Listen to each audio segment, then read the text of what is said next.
So I got a package I'm very excited about. My Ram. I'm gonna get into doing some trolling this year.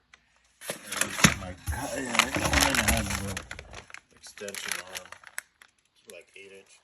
That should be pretty cool.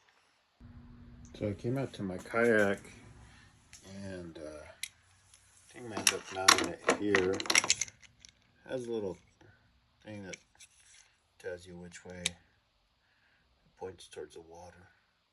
Should be pretty easy. I just take that off. I like that it has a dual little post thing, so I'll slide that in, mount it there, and I'll just adjust it however I need. There, and I have it here, so the rod's coming out this way. I can grab from there. I think that'll work out. Can't wait to get out in the water.